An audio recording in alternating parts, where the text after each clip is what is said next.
In 2004, I came up to New York City, went into Penn Station.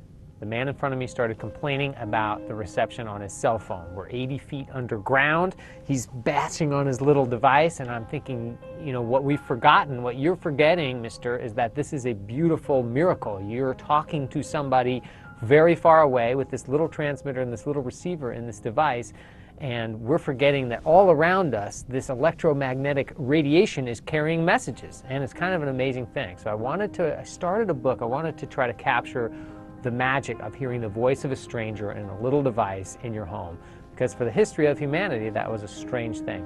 I started with a boy trapped somewhere and a girl reading a story to him over a radio.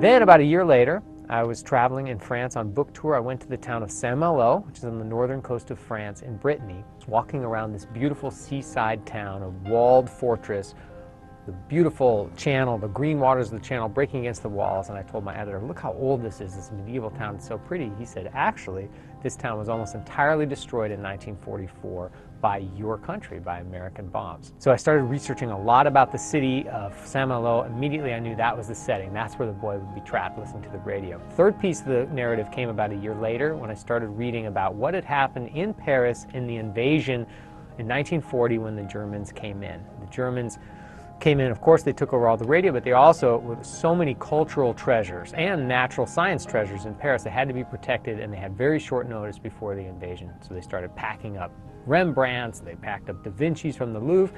At the Natural History Museum, there were all kinds of incredible treasures. There's incalculable gold, diamonds, sapphires, all kinds of lapis lazuli, of course, so many paleontological treasures, botanical treasures. All these things had to be kept locked or moved out of the city before the invasion. I thought, there it is. I'm going to try to somehow write a novel that encompasses radio, the invasion of Paris, and this boy trapped in the city of Saint-Malo. I moved primarily back and forth between two characters, a character named Marie-Laure, who lives in Paris. Her father is the locksmith at the Natural History Museum in charge of an enormous amount of locks. As the Germans come in, he's in charge of getting out of the city with something that may or may not be an extremely valuable diamond.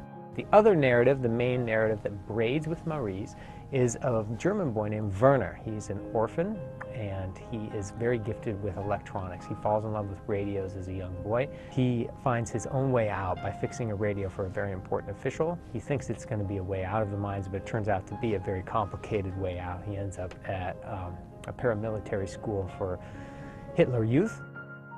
For me, I wanted to have a book that reminds us of the magic of radio. So I wanted, first and foremost, to conjure this time when the voice of a stranger, particularly if it's a propagandist, somebody hammering this nationalism into the heads of poor people like was happening in Germany leading up to the war in the late 30s. That kind of power, especially over a child's mind, I wanted to try to capture in the novel.